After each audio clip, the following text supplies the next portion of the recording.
8.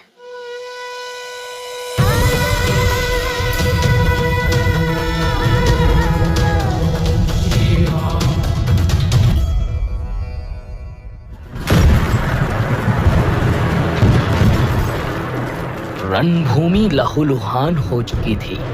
एक तरफ इंद्र देव देवताओं के साथ खड़े थे और दूसरी तरफ असुर अपने राजा महाराज बलि के साथ।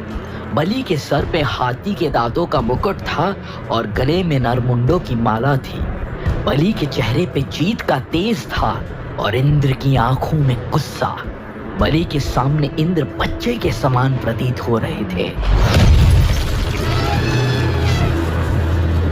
मान जा इंद्र, नहीं तो पराजय ही तेरा इंतजार कर रही है। तू दो लोक का राजा होगा बलि, लेकिन तुझे देवलोक पे राज करने के लिए मुझसे गुजरना होगा। ये बोलते ही बारिश के राजा इंद्र ने बलि पे अपने वज्र से वार किया। तुरंत एक भयानक तूफान बलि की तरफ बढ़ा।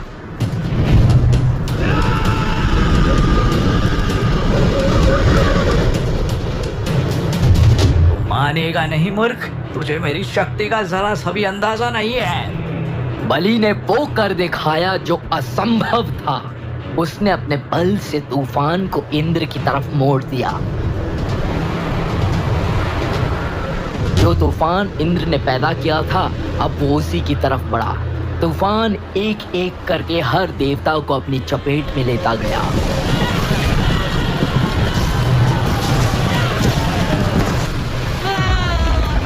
तूफान इंद्र से टकराया। इंद्र जमीन पे गिरे। बलि इंद्र के पास आया।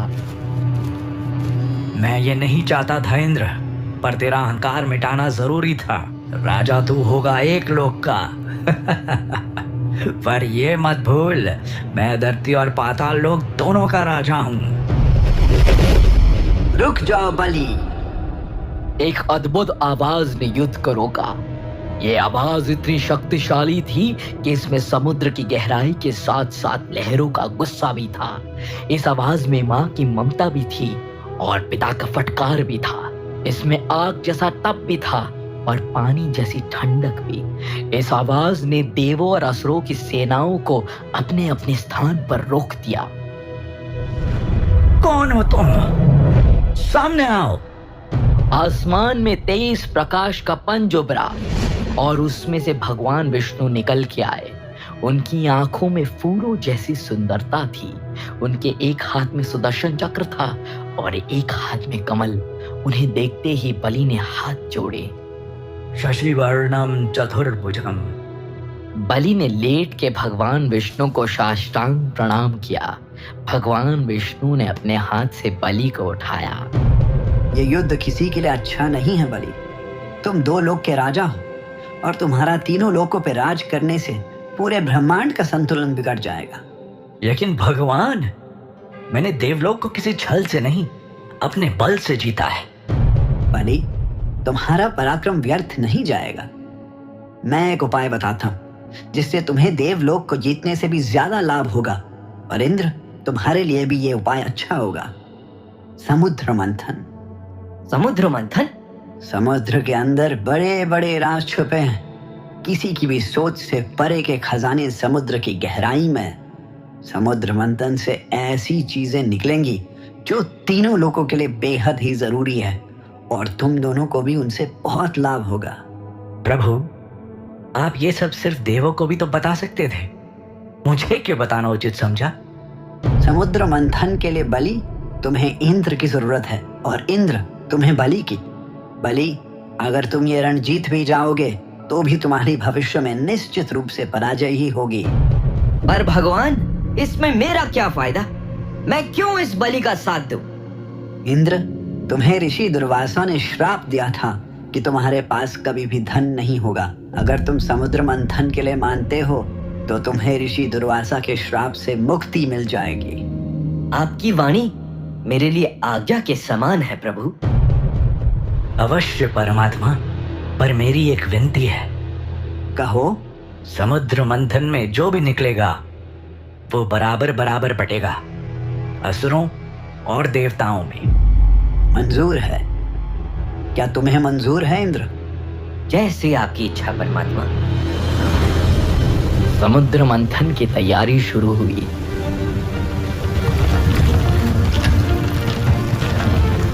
समुद्र मंथन के लिए बहुत बड़े पहाड़ मंथरा को लाया गया। नाग वासुकी का रस्सी की तरह उपयोग किया गया। पर मंथन का काम शुरू होते ही एक संकट खड़ा हुआ। समुद्र इतना गहरा था कि पूरा पर्वत मंथरा उसमें समा गया। पर्वत मंथरा जिसका घमंड ही उसके विशाल होने पे था, वो पर्वत मंथरा जिसकी कद की मिसालें दी जाती हैं, वो समुद्र में डूबने वाला था। पर्वत से लिपटे विशाल सांप को दोनों कोनों से पकड़ के देवतागण और असुर दोनों ने जोर लगाया, लेकिन परिस्थिति बिगड़ती ही चली गई। धीरे धीरे वासुकी भी समुद्र के अंदर समाने लगा। प्रभु, ये समुद्र इतना गहरा है कि पूरा ही मंदरा इसके अंदर समा जाएगा। कुछ करे प्रभु। ये सुनते ही एक अंधा कर देने वाली रोशनी जिसमें 10 सूरजों का तेज था चमकने लगी। भगवान विष्णु का रूप और रंग बदलने लगा और धीरे धीरे वो बड़े होने लगे। उनका आकार बदलने लगा। उनके हाथों ने कछुए का हाथ जैसा रूप ले लिया और देखते ही देखते वो एक विशाल कछुए के रूप में बदल गए। कूर्म अवतार विष्णुवे नमः। ओम विष्णुवे नमः। विष्णु कूर्म अवतार लेके समुद्र में गए और गहराई में जाके उन्होंने पूरे मंदरा पहाड़ को अपनी पीठ पे उठा लिया। पीठ पे पर्वत को उठाए कूर्म अवतार भगवान विष्णु ऊपर उठने लगे। थोड़ी ही देर में मंदरा पर्वत की चोटी समुद्र के सतह से ऊपर छलकने लगी और समुद्र मंथन इस छोटे से रुकावट के बाद फिर शुरू हो गया। जो भी पहले निकलेगा वो हमारा ही होगा। ठीक है। पहले निकली मदिरा, सौंदर्य से भरी, मोहक। उसके एक हाथ में शराब का घड़ा था। मदिरा। अब असुर लोक में सबको रोज जी भर के मदिरा मिलेगी। समुद्र मंथन वापस शुरू हुआ। फिर निकलती हैं अप्सराएं। ऐसी सुंदरता किसी ने कभी नहीं देखी थी। उन अप्सराओं ने सबको अपने सुंदरता से वश में कर लिया। इंद्र की आवाज ने सबको इस मोह से निकाला। ये सुंदर अप्सराएं देवलोक में आएंगी। ठीक है इंद्र। समुद्र मंथन फिर शुरू हुआ। अचानक वातावरण बदलने लगा।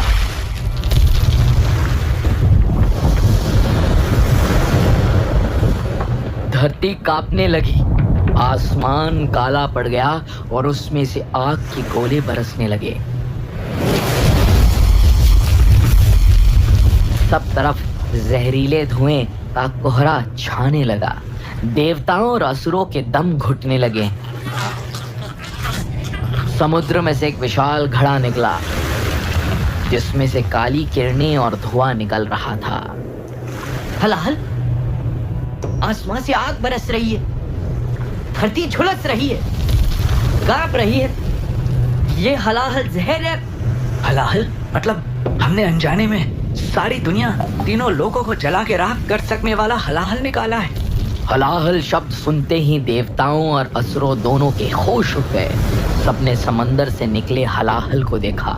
वो आसमान में एक काले रंग का चमकता हुआ घड़ा जैसे दिख रहा था। उसको देखने भर से ही कई असुर और देवता बेहोश हो गए। भगवान विष्णु, हमें बचाइए इस हलाहल से।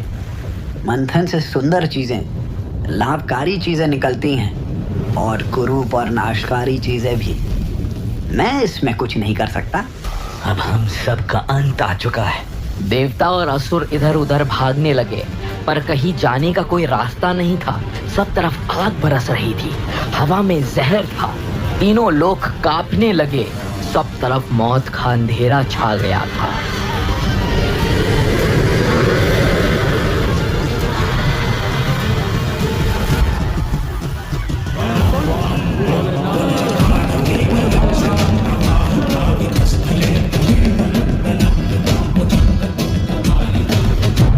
समुद्र के पास के पहाड़ के बीच में से काले कोहरे को चीरते हुए कुछ लोग आ रहे थे। इस मौत के समय में भी वो लोग डमरू बजा रहे थे, नाच रहे थे।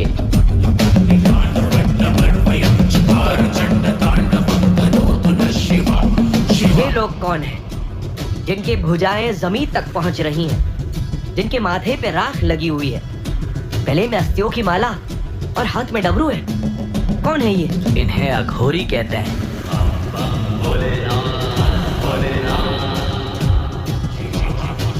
अब अघोरियों के बीच से एक पुरुष सामने आया, पर ये पुरुष बाकी अघोरियों से अलग था। इसका कद एक शक्तिशाली घोड़े के सर के बराबर था। इसकी लंबी लंबी जटाएं सर पे बंधी हुई थी। इसकी आंखों में सैकड़ों सूर्य जैसा तेज था। इसके माथे पे भस्म का लेप था और माथे के बीचों बीच एक तीसरी आंख थी और हाथ में एक त्रिशूल। ये साधु भगवान शिव थे।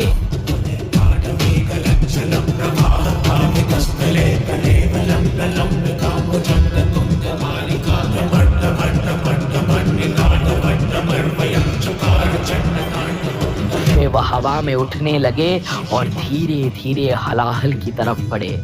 शिव ने अपने हाथों में उस काले चमकते हुए हलाहल के घड़े को पकड़ा। हलाहल को छूते ही शिव दर्द में चिल्ला उठे। फिर शिव ने वो करना शुरू किया जिसकी कोई कल्पना भी नहीं कर सकता। उन्होंने उस घड़े को अपने मुंह के ऊपर उठाया और हलाहल जहर पीना शुरू किया। ये कौन है जो तीनों लोगों को नष्ट करने की ताकत रखने वाले जहर हलाहल को पानी की तरह पी रहा है? ये कोई साधारण साधु नहीं है। ये आदि भी है और अंत भी। ये रचने वाले हैं और नष्ट करने वाले भी। ये केंद्र भी हैं और सर्वव्यापी भी। ये भगवान शिव है। शिव धीरे धीरे उस काले खौलते हुए जहर जो सारी सृष्टि को नाश कर सकता था उसे पी रहे थे। नीलकंठ की जय, भोलेनाथ की जय, महाकाल की जय। इसका क्या मतलब होता है? इसका मतलब है कि ये अघोरी इनको अपना भगवान मानते हैं। मानते हैं कि चाहे कोई भी मुसीबत आए, शिव उनके साथ ही रहेगा। पूरा हलाहल जहर पीकर शिव जमीन पे गिर गए। अघोरी, देवता और असुर सब उनके आसपास आके खड़े हुए। शिव की गर्दन तो नीली पड़ रही है। लगता है ये विष फैल रहा है। कोई वैद्य है जो इनको ठीक कर पाए? कोई उपाय? कुछ तो बोलो। शांति ने जैसे ब्रह्मांड को अपने चपेट में ले लिया हो। ये शांति एक अघोरी साधुओं की आवाज से भंग हुई। वो शिव को घेर के गाने लगे।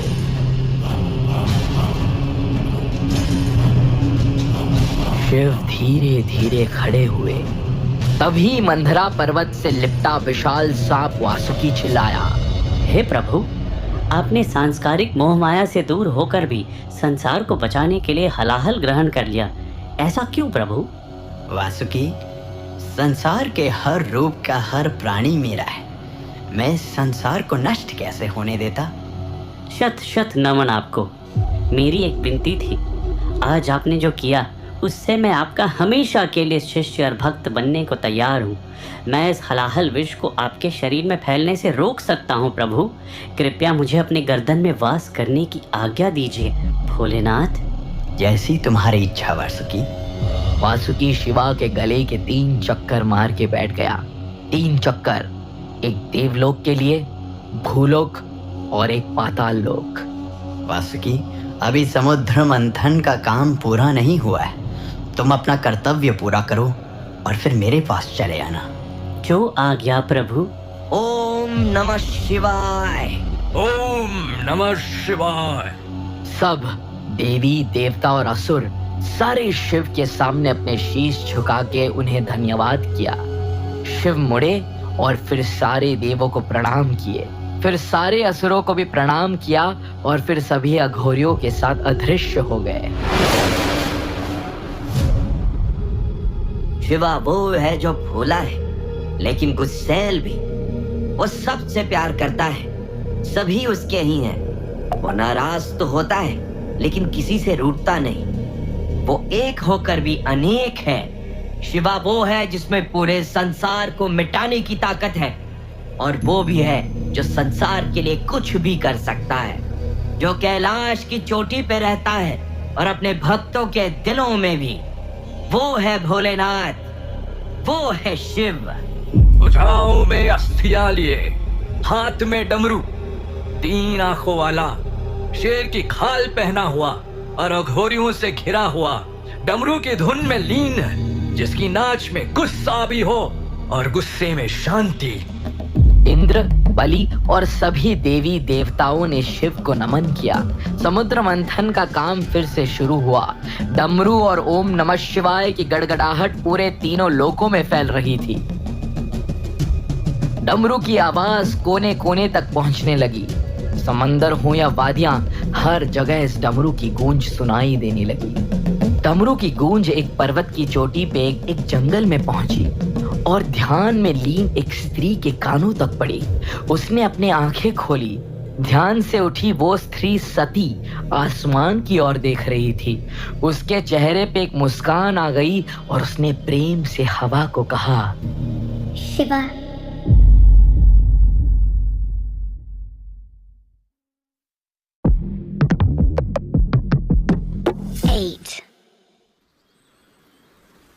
चिड़िया चहचहा रही थी।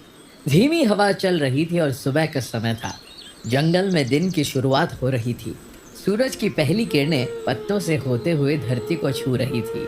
इस भोर के वक्त की सुंदरता पर 4 चांद लगाते हुए एक सुरीली आवाज जंगल के सुंदर सी सुबह को और सुंदर करती है।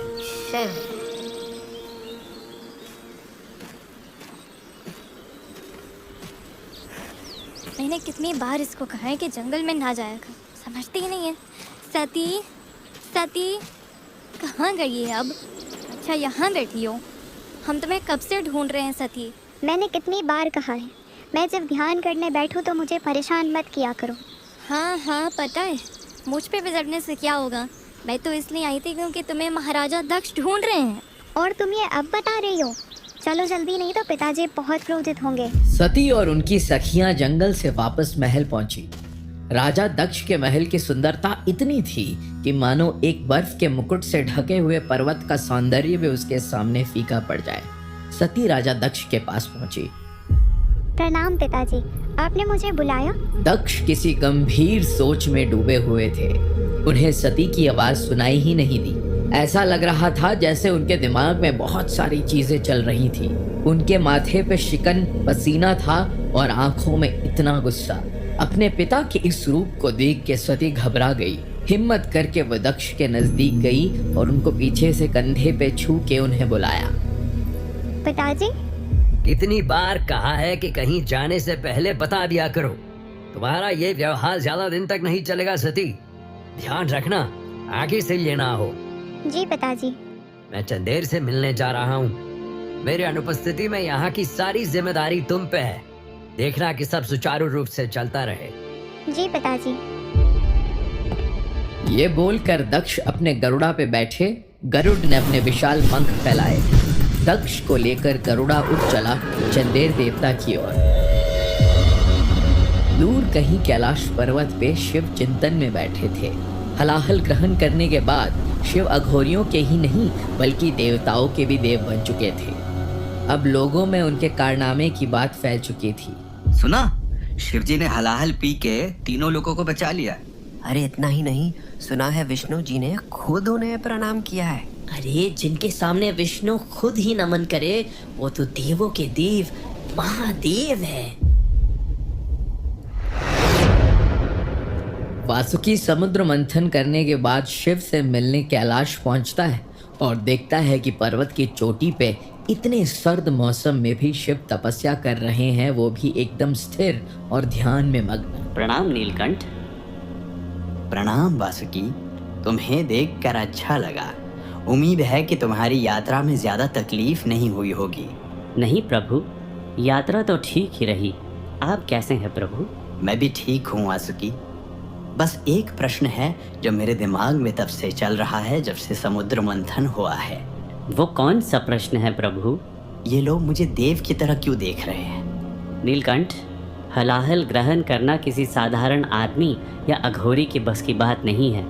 आप देवता ही हैं नीलकंठ, मेरे लिए और उन सब के लिए जिनके मन में उदासी है। पर अब जब आपको देखते हैं, आपके बारे में सुनते हैं, तो उन्हें एक अघोरी नहीं किंतु ऐसा एक उम्मीद का प्रतीक दिखता है जो उनकी समस्याओं का हल कर सके।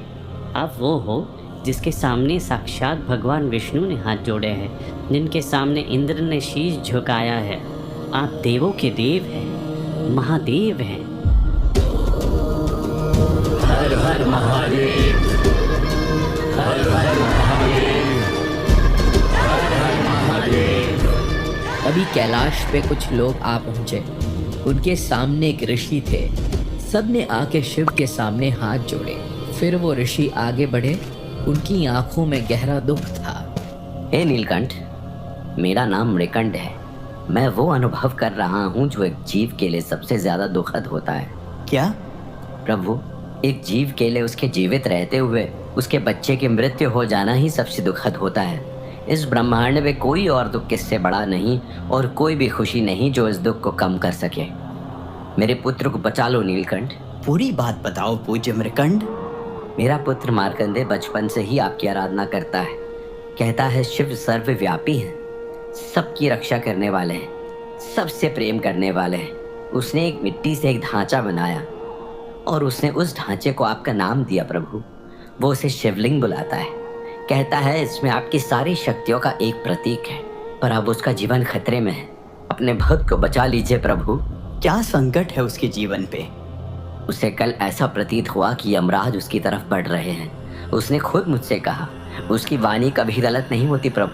अगर उसने कहा है तो उसका जीवन सच में समाप्त होने वाला है। जैसे ही उसे लगा कि यमराज उसे लेने आ रहे हैं, तब से वो आपकी सेवा में है।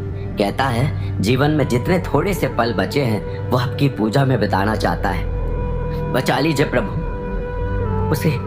उसे बचा लीजिए प्रभु। ऐसा बोलकर मृकंड ऋषि शिव के पैरों पर गिर गए। उनके आंसू मानो रुक ही नहीं रहे थे। शिव से ये देखा नहीं गया और वो मृकंड ऋषि के साथ उस स्थान के लिए निकल पड़े जहां मार्कंडे बैठा था।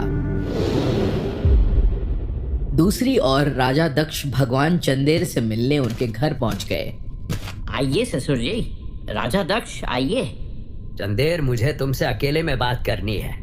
सब कृपया हमें राजा दक्ष के साथ कुछ देर का समय दें। बोलिए प्रजापति दक्ष, क्या हुआ? तुम्हें याद है ना, तुमने मेरी 27 बेटियों से शादी की है।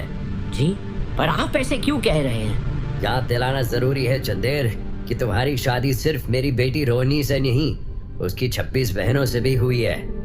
उनके प्रति भी तुम्हारी जिम्मेदारियां हैं। उन्हें समय देना, उन पे ध्यान देना, ये भी तुम्हारा कर्तव्य है चंदेर।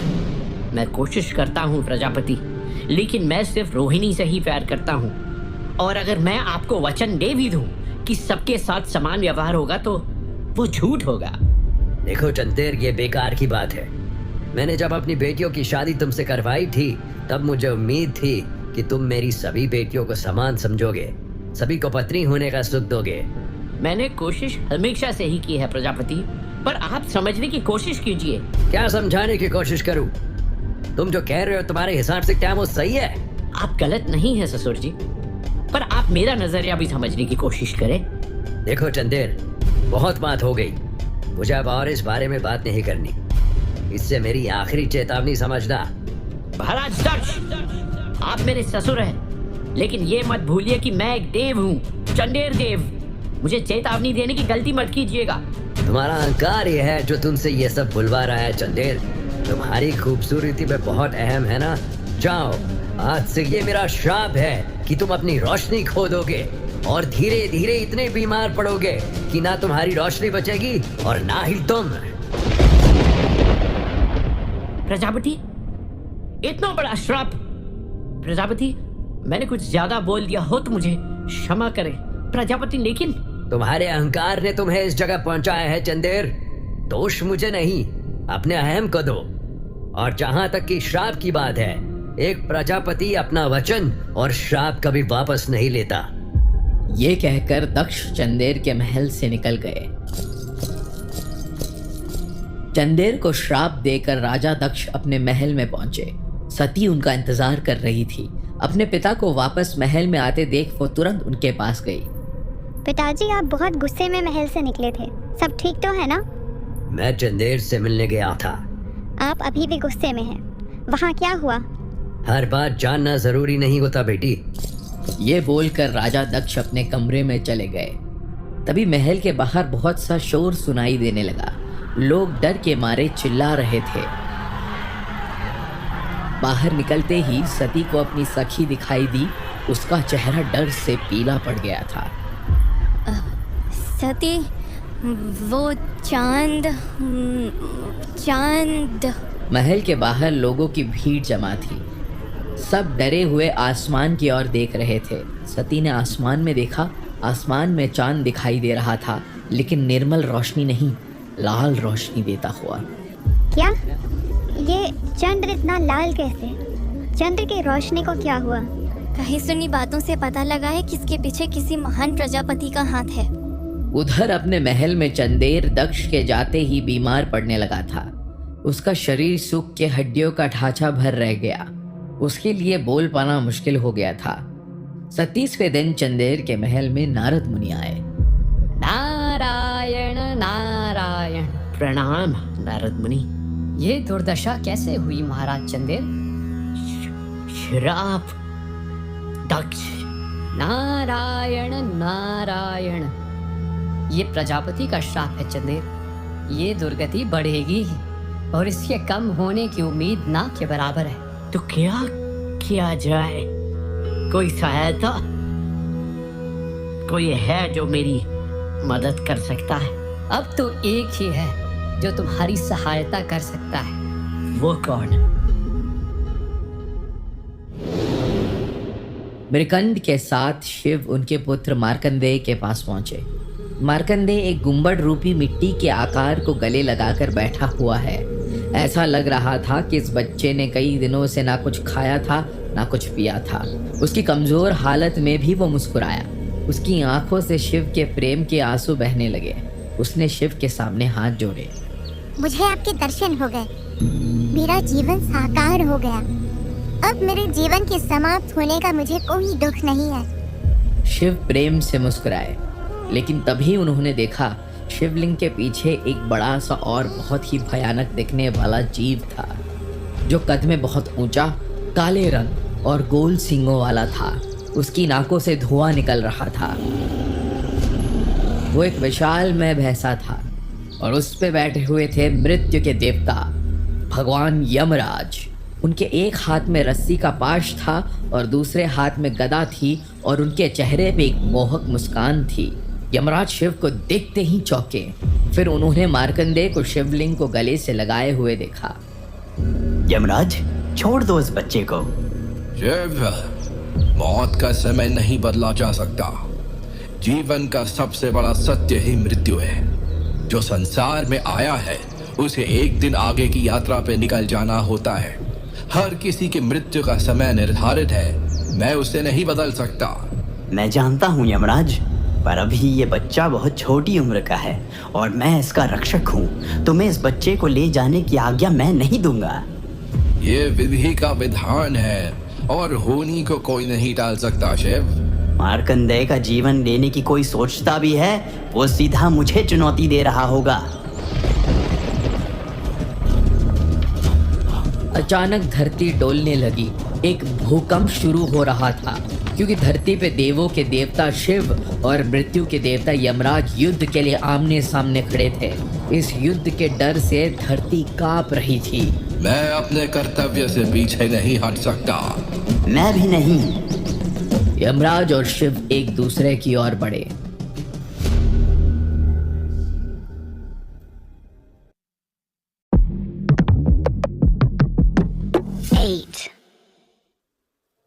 मार्कंडेय शिवलिंग को अपनी आखिरी उम्मीद की तरह पकड़ा हुआ था।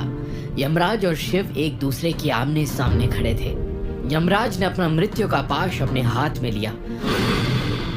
सोने की रंग की चमकती हुई रस्सी जैसा दिखने वाला वो पाश ब्रह्मांड का सबसे ताकतवर शिकंजा था, क्योंकि उसमें जीवन के सबसे अटल सच की ताकत थी, मौत। पाश का एक सिरा फंदे जैसा था। जो भी पाश में बंध गया उसका मरना निश्चित था। यमराज ने मार्कंडेय पे अपना पाश फेंका। यमराज का पाश मार्कंडेय के गले में जा फंसा। पाश का शिकंजा गले में फंसते ही मार्कंडेय का दम घुटने लगा। मार्कंडेय का मुंह लाल होने लगा, उसकी आंखें बड़ी बड़ी हो गई, उसके हाथ पैर छटपटाने लगे। उसने अपने हाथ शिव की तरफ फैलाए। ये देख शिव गुस्से में यमराज की ओर बढ़े। शिव के हर कदम में इतना जोर था कि हर कदम से धरती कांप रही थी। शिव ने गुस्से में यमराज से उनका पाश छीनने की कोशिश की, लेकिन पाश यमराज के शरीर के अंग की तरह था। वो शिव के हाथ में नहीं आया। मार्कंडेय के हाथ धीरे धीरे बेजान होने लगे, उसकी आंखें बंद होने लगी। मार्कंडेय के प्राण निकलने वाले थे। ये पाश इतनी आसानी से नहीं टूटेगा शिव। ये पाश परम सत्य है। ये सांस्कारिक बंधनों से मुक्ति दिलाता है।